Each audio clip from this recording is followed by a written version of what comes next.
You think I won't call the cops on a thief?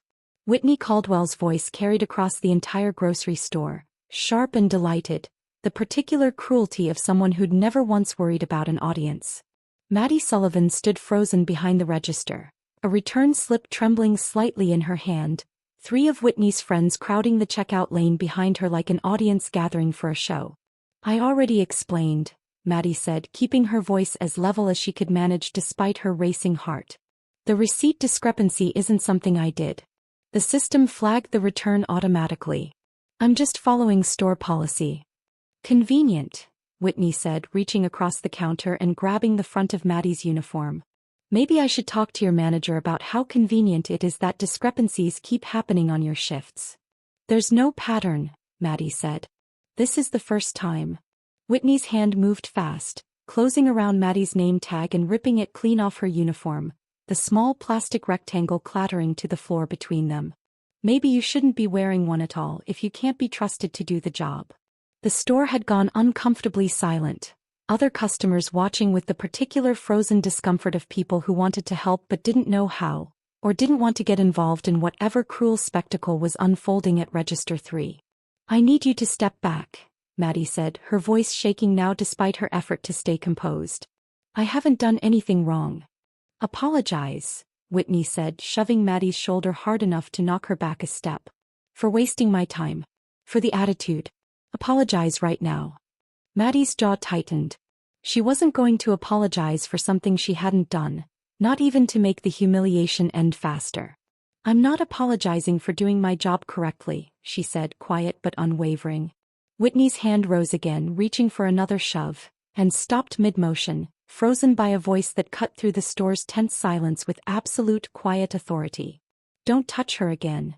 Maddie turned, startled, to find a composed, powerfully built man standing 3 feet away, having crossed from a nearby aisle without either of them noticing his approach. His voice had been barely above a whisper, and yet it had landed with more weight than Whitney's entire loud, cruel performance combined. Whitney's hand dropped immediately, her expression shifting from cruel delight into something considerably more uncertain. Excuse me. You heard me, the man said, his voice still quiet, still controlled, radiating an authority that made the entire checkout lane's atmosphere shift instantly. Step away from her. Whitney's friends exchanged uneasy glances, and Whitney herself, apparently recognizing something about the stranger that Maddie didn't yet understand, took an actual step backward. This isn't your business, Whitney said, though her earlier confidence had visibly drained away. I'm making it my business, the man said. Leave. Now. Whitney gathered her friends and left the store without another word, her earlier cruel performance evaporating into a hurried, humiliated retreat. Maddie stood there, shaking, staring at her own torn name tag lying on the tile floor, and looked up at the stranger who'd just ended her public humiliation with nothing more than a whispered sentence. Are you all right? He asked, his composed exterior softening slightly.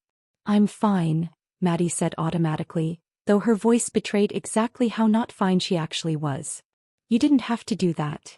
I know, the man said. I wanted to anyway.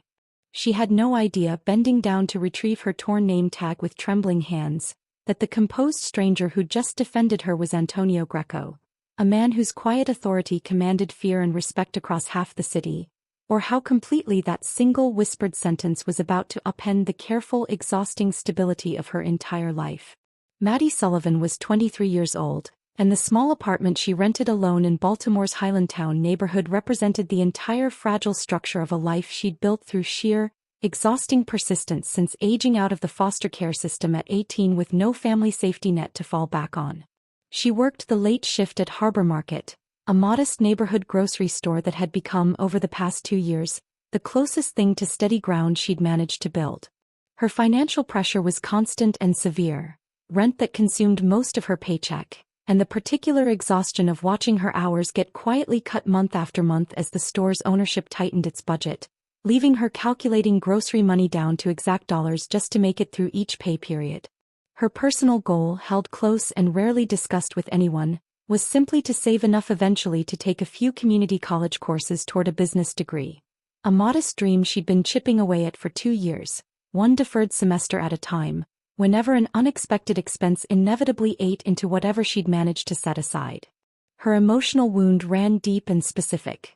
She'd spent her adolescence bounced between foster placements, learning early that asking for help rarely resulted in anything except disappointment or further instability. She'd promised herself aging out of the system with nothing but a duffel bag and a fierce, hard-won independence, that she would never again let anyone else's cruelty or indifference define her sense of who she actually was. Her moral boundary was simple and unbending. She refused to apologize for things she hadn't done, regardless of how much easier capitulation might make an uncomfortable confrontation, because she'd learned, through years of being blamed for circumstances outside her control, exactly how corrosive it was to accept guilt that wasn't actually hers to carry. Her practical skill, sharpened through years of managing an impossibly tight budget alone, was a sharp, exacting attention to detail, the kind of careful, observant competence that made her genuinely excellent at her job, even when that same diligence occasionally drew exactly the wrong kind of attention from customers who preferred employees too intimidated to enforce store policy correctly. The recurring object at the center of her identity was her store name tag, Maddie, engraved in simple block letters, a small, unremarkable piece of plastic that had nonetheless come to represent, over 2 years of hard work, the one small piece of professional dignity she'd built entirely through her own effort. The week before Whitney's cruel confrontation, Maddie had quietly covered an elderly regular customer's grocery shortfall out of her own thin wallet, sliding a few dollars from her own pocket into the register rather than let the woman leave without her medication and basic groceries, refusing to let anyone's dignity erode over a temporary financial gap. Nobody had asked her to do that. She'd done it because watching someone's dignity get stripped away over circumstances they couldn't control felt like exactly the kind of small cruelty she refused to participate in, even when she genuinely couldn't afford the kindness herself. That same instinct, stubborn, protective of her own dignity and others, was exactly what kept her from apologizing to Whitney Caldwell for something she hadn't done, even while being publicly humiliated in front of an entire store. Standing in the store's break room after Antonio's intervention, Maddie turned her torn name tag over in her shaking hands, the small plastic rectangle now cracked along one edge from its violent removal. "You okay back here?" her manager Frank asked, poking his head into the break room with visible unease. "I'm fine," Maddie said, though her voice still carried the tremor of adrenaline not yet fully drained. "Just need a minute." "That guy who stepped in," Frank said carefully. "You know who that was?" "No idea," Maddie admitted. "Antonio Greco," Frank said, something careful and uneasy in his voice. "Runs a fishing and distribution company down at the harbor. Also, some other things if you know what I mean." Maddie's stomach tightened, uneasy understanding settling in. "What kind of other things?" "The kind of things you don't ask questions about," Frank said. "Just, be careful, all right? Men like that don't usually get involved in things without a reason." Maddie pinned her cracked name tag back onto her uniform with hands that had finally stopped shaking, unaware that Frank's careful warning was about to prove considerably more accurate than either of them yet understood. Antonio returned to Harbor Market the following afternoon, and Maddie spotted him immediately from across the store, her stomach tightening with a complicated mixture of gratitude and wariness. "You don't need to keep checking on me," she said, approaching him near the produce section with more directness than she usually offered customers. "I appreciate what you did yesterday, but I can handle my own job." "I'm not checking on you specifically," Antonio said, though something in his careful phrasing suggested otherwise. "I wanted to make sure Whitney doesn't come back." "Why does that matter to you?" Maddie asked. "You don't know me. You don't know her, apparently, beyond whatever made her back down so fast yesterday." Antonio was quiet for a moment, weighing how much to actually share. "My family's had business dealings with the Caldwells for years," he said carefully. "I know exactly what Whitney's capable of when she doesn't get her way. What she did to you yesterday wasn't an isolated incident. It's a pattern." Maddie studied him, composed, careful, radiating an authority that felt entirely out of place against the ordinary backdrop of a neighborhood grocery store's produce section. "You still haven't really answered why you got involved." "Because watching someone get humiliated for something that wasn't their fault isn't something I'm capable of simply walking past," Antonio said. "That's the whole explanation." Maddie considered his direct, unembellished answer, something in it landing differently than she expected from a man Frank had warned her carried considerable danger. "Frank told me who you are," she said finally. "Or at least what kind of business you're actually involved in." "Then you understand why I'm not going to pretend otherwise," Antonio said. "My family runs a commercial fishing and distribution company at the harbor. That's legitimate and it's real. It's also not the entire truth about what my family's history involves." "Mafia," Maddie said flatly, watching his expression for any sign of denial.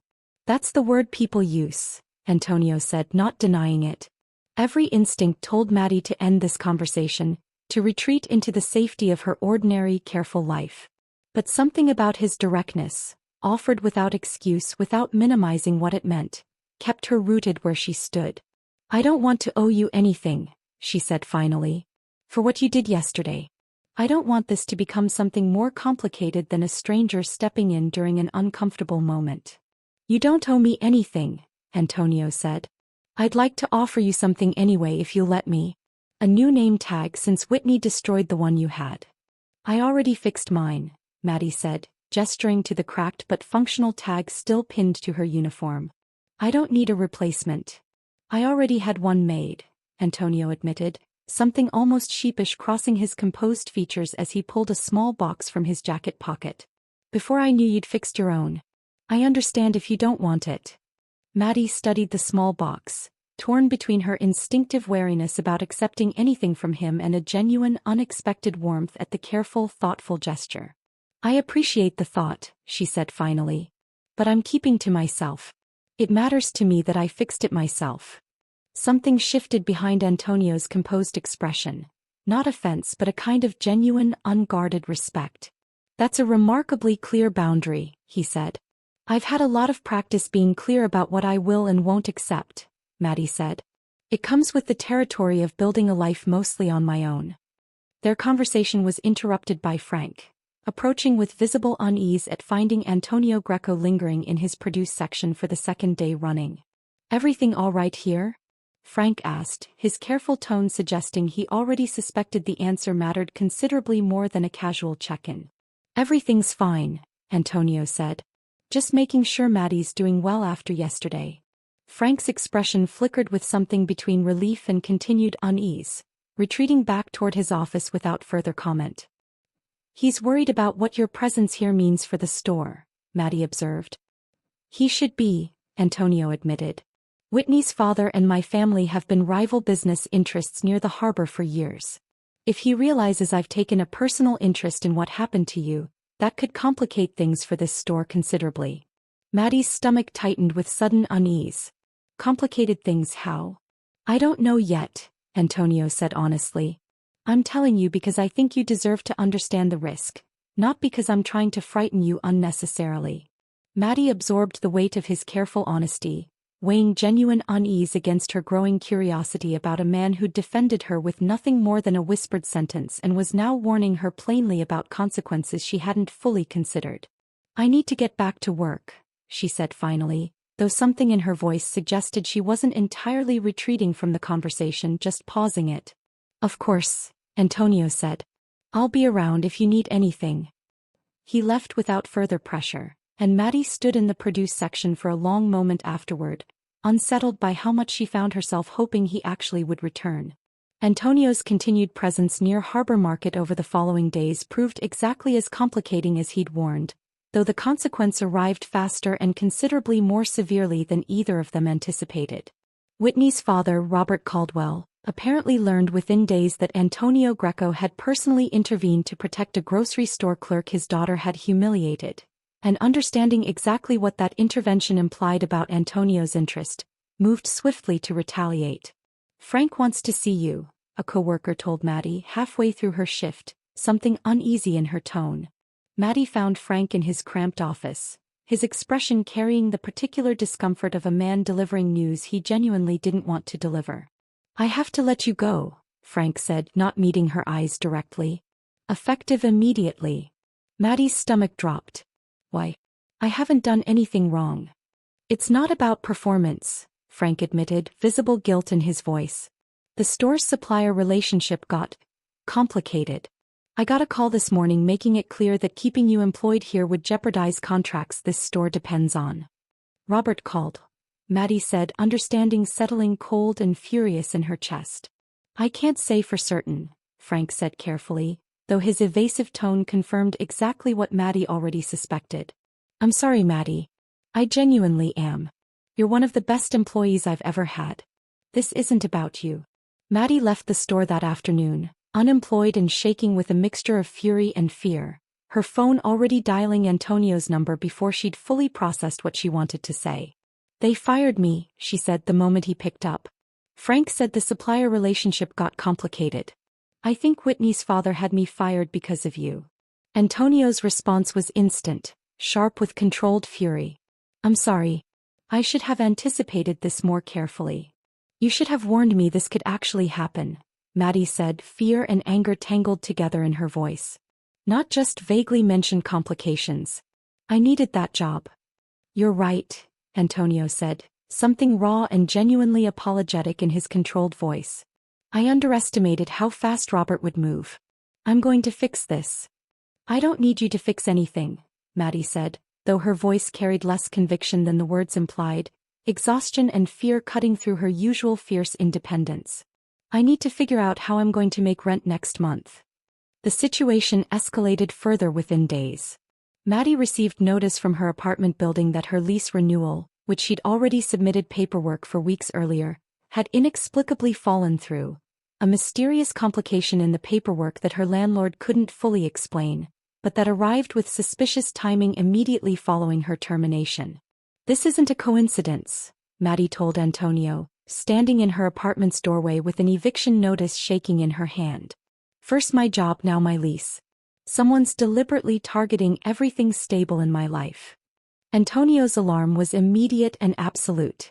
Robert's escalating specifically because of my involvement. I take full responsibility for that. I don't want your guilt, Maddie said. I want to understand what's actually happening and I want it to stop. I want to move you somewhere secure while I address this properly, Antonio said. Not because I think you're incapable of handling your own life.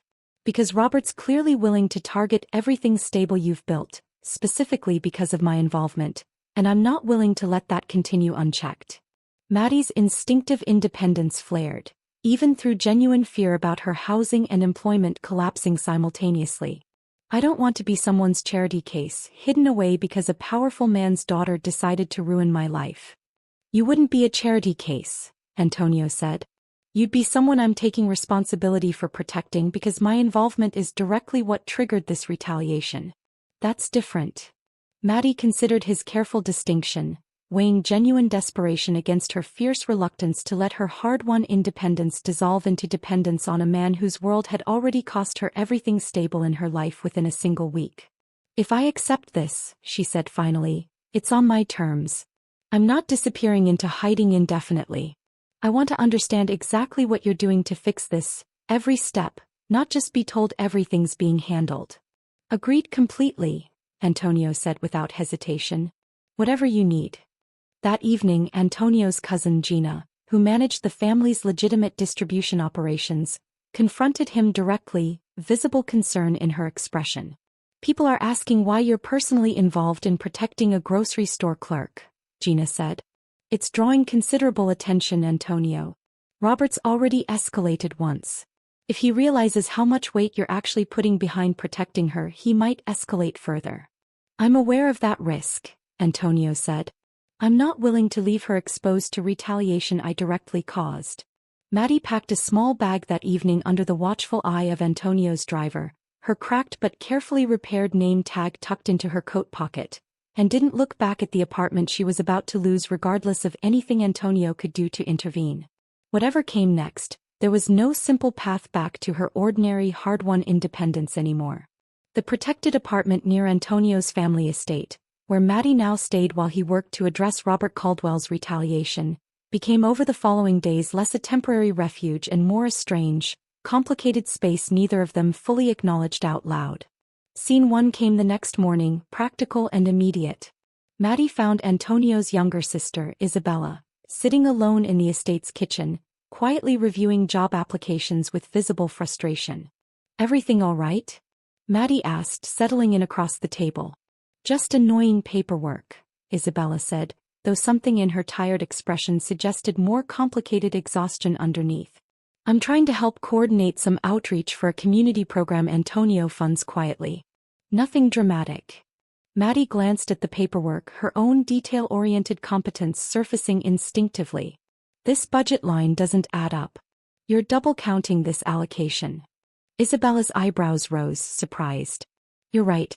I've been staring at this for an hour and missed it completely. I used to manage my own budget down to the exact dollar, Maddie said. You get good at spotting inconsistencies when there's no room for error. Something warm passed between them, an easy camaraderie that surprised Maddie given how briefly she'd known Antonio's sister. Scene 2 arrived 3 days later, an argument sharper than either expected. Antonio announced over a quiet dinner that he wanted to arrange permanent housing for Maddie rather than continuing the temporary arrangement, given how thoroughly Robert had destroyed her previous stability. Absolutely not, Maddie said immediately. I agreed to temporary protection while you addressed the immediate danger. Permanent housing arranged by you isn't something I asked for or want. Maddie, you don't have an apartment to return to. Robert made sure of that. Then I'll find a new one myself on my own terms, once this danger is actually resolved, she said, voice rising with genuine frustration. I have spent my entire adult life building independence from nothing. I am not going to let this situation turn me into someone who simply accepts whatever you decide is best for me.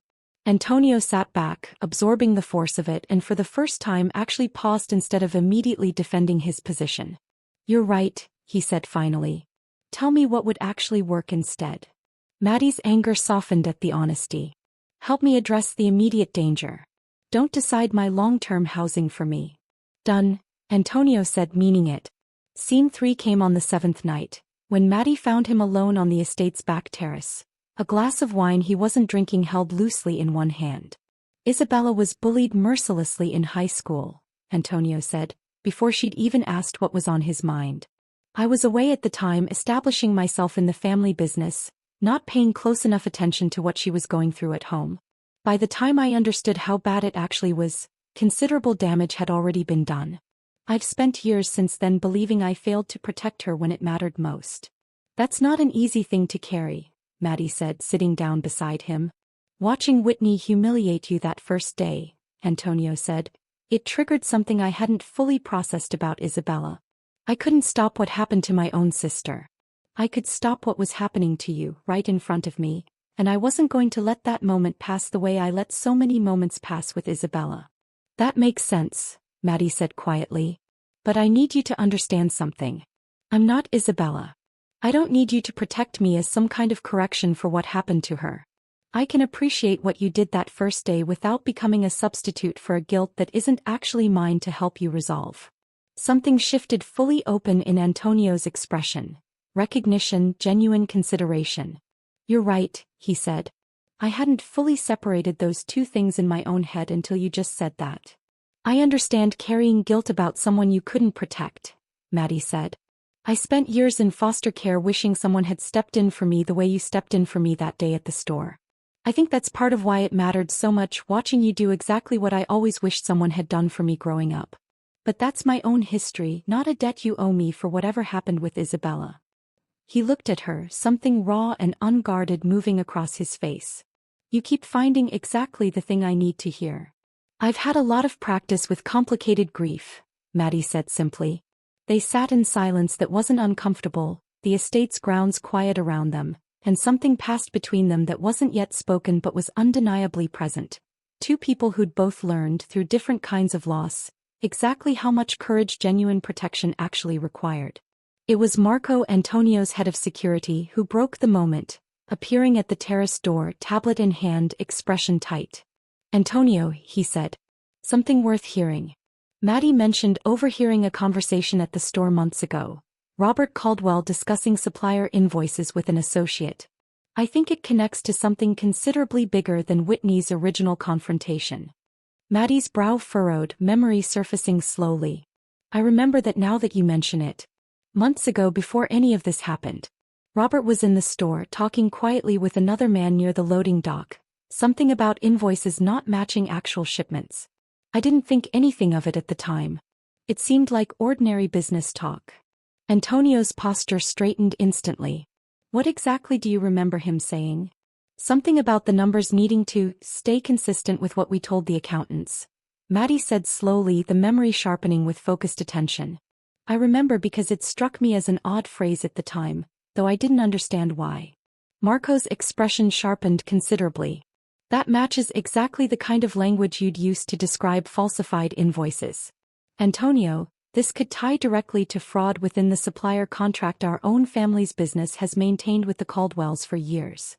Antonio went very still, understanding dawning with visible, cold clarity. Fraud my own accountants missed completely. Whatever fragile calm they'd built over the past week had just shifted into something considerably more consequential. The full scope of Robert Caldwell's fraud, once Antonio's investigators traced it using Maddie's overheard memory as a starting point, revealed a scheme considerably more extensive than anyone had initially suspected.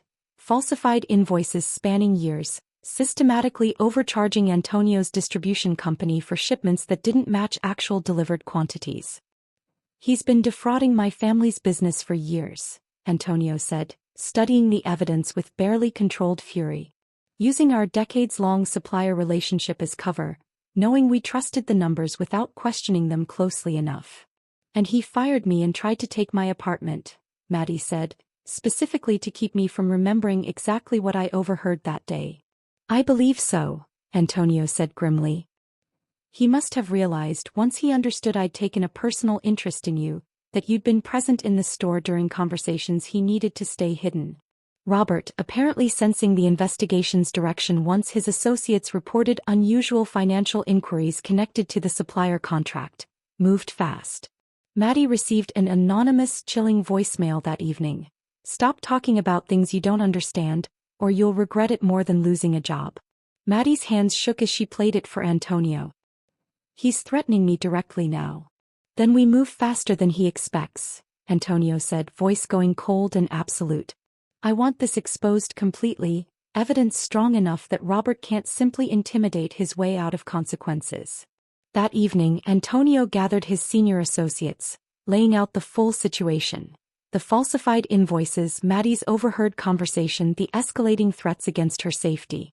This supplier contract has sustained a profitable, stable business relationship for decades, Enzo Bellandi, one of Antonio's senior advisors, said carefully. Exposing this fraud publicly doesn't just end the Caldwell family's standing. It requires dissolving a contract that's provided consistent revenue for this family's legitimate operations for years. I know, Antonio said. I'm doing it anyway. Why? Enzo pressed. You could quietly recover whatever's been stolen through private negotiation, protect the business relationship while still addressing the fraud. Because Robert Caldwell fired an innocent woman and tried to take her home specifically to hide fraud he was committing against my own family, Antonio said. Because he's now threatening her directly to keep her silent about something she witnessed by pure accident. I'm not interested in protecting a business relationship that let this kind of behavior operate unchecked, using our trust as cover. Maddie, listening from the doorway, stepped forward. I want to formally document what I remember, she said. The exact conversation, the timing, everything I overheard. My testimony needs to be part of making sure this actually holds up. Maddie, Robert already threatened you directly, Antonio said. Standing up publicly against him carries real risk. Staying quiet carries risk too, Maddie said. I already lost my job and my apartment because of what I know. I'm not interested in also losing my voice about it. Antonio studied her, torn between every protective instinct he had and the plain truth of what she'd said. If you testify, he said finally, you stay under full security before, during, and after. No exceptions. Agreed, Maddie said, her voice steadier than she felt. The confrontation happened faster than anyone anticipated. 2 days later, Whitney herself, apparently understanding that Maddie's involvement was about to expose her father's fraud entirely, cornered Maddie outside the protected apartment building, her earlier cruel confidence replaced with something considerably more desperate. You're destroying my family, Whitney said, blocking Maddie's path. Over some overheard conversation you probably misunderstood. I understood exactly what I heard, Maddie said, backing carefully toward the building's entrance, calculating distance the same way she'd learned to during her most difficult foster placements. Your father's been defrauding Antonio's family for years. That's not something I misunderstood. You could have just apologized that day at the store, Whitney said, desperation cracking through her earlier cruelty. None of this would have happened if you'd just apologized like I told you to. I wasn't going to apologize for something I didn't do, Maddie said. That's not on me. That's on you for how you chose to treat someone who'd done nothing wrong. Something in Whitney's expression flickered, genuine panic warring with cornered desperation. Before she could respond further, Antonio's security, alerted by Maddie's careful habitual check-in signal, arrived and positioned themselves discreetly nearby, enough presence to make Whitney retreat rather than escalate further. Antonio arrived minutes later, his composed authority cracking into raw, visible concern the moment he found Maddie shaken but unharmed. Are you hurt? Maddie, look at me. I'm okay, she managed, adrenaline still roaring through her. Whitney confronted me. She knows what's coming for her father. Antonio's expression went completely cold. Then we finish this properly before either of them can escalate further. The formal exposure of Robert Caldwell's fraud unfolded at a business gathering Antonio arranged specifically to bring the matter into the open. A meeting ostensibly about routine supplier negotiations, attended by enough of both families' associates that the confrontation, once it happened, couldn't be quietly buried afterward. Robert presided at his usual position with practiced confidence, unaware of exactly how thoroughly his fraud had already been documented, until Antonio rose during the meeting's formal proceedings, Maddie present at his side, the assembled evidence in a folder under his arm. Before we continue discussing contract renewal terms, Antonio said, his voice carrying clearly across the room, I need to address something that fundamentally changes what we're actually negotiating. Robert's composed expression flickered. Antonio, this isn't the appropriate venue. It's exactly the appropriate venue, Antonio said. This supplier relationship has operated for decades on trust that's apparently been violated considerably longer than I realized. The room's ambient conversation dropped into sharp, listening silence. Maddie stepped forward, laying documentation on the table where it could be clearly seen. These invoices, she said, her voice steady despite her racing heart, show systematic overcharging that doesn't match actual delivered shipment quantities. I overheard Mr. Caldwell discussing exactly this discrepancy months ago, referencing numbers that needed to stay consistent with what we told the accountants. Forensic accounting has since confirmed the pattern spans years. Robert's composure cracked visibly. This is absurd. A grocery store clerk's second-hand memory isn't evidence. It's evidence enough to warrant the forensic verification that's already been completed, Antonio said, voice going cold and absolute. You've been defrauding my family's company for years, Robert, using our trust in this relationship as cover. Then once you understood Maddie had unknowingly witnessed evidence of it, you had her fired and attempted to take her housing to keep her silent. You don't understand the pressures I've been under, Robert said, voice rising, desperation cutting through his earlier polish. Managing two competing business interests, keeping everyone satisfied. You stole from a family that trusted you for decades, Antonio said. And then you tried to destroy an innocent woman's life to protect that theft. That's not pressure. That's exactly the kind of corruption this family should never have tolerated for as long as we did. Robert's hand moved toward his phone, panic overriding his earlier composure. But before he could act further, security discreetly positioned by Antonio in advance closed the distance, ensuring the confrontation stayed controlled and nonviolent. The decision that followed cost Antonio considerably more than exposing Robert alone. Severing the decades-long supplier contract entirely, not simply removing Robert from his position, but dissolving the entire business relationship his family had maintained with the Caldwells, represented a significant, painful sacrifice of stable, profitable revenue. This contract has sustained consistent income for this family for over 20 years, Enzo warned in Antonio's office, financial projections spread across the desk. Dissolving it entirely rather than simply removing Robert and continuing under new management costs this family considerably more than the fraud itself already has. I know, Antonio said. I'm doing it anyway. Why go that far? Enzo pressed. You could recover the stolen funds, replace Robert's leadership, keep the underlying business relationship intact. Because this entire relationship was built on exactly the kind of trust that let Robert's fraud operate unchecked for years, Antonio said. I'm not interested in preserving a business structure that let this happen, simply because ending it costs revenue.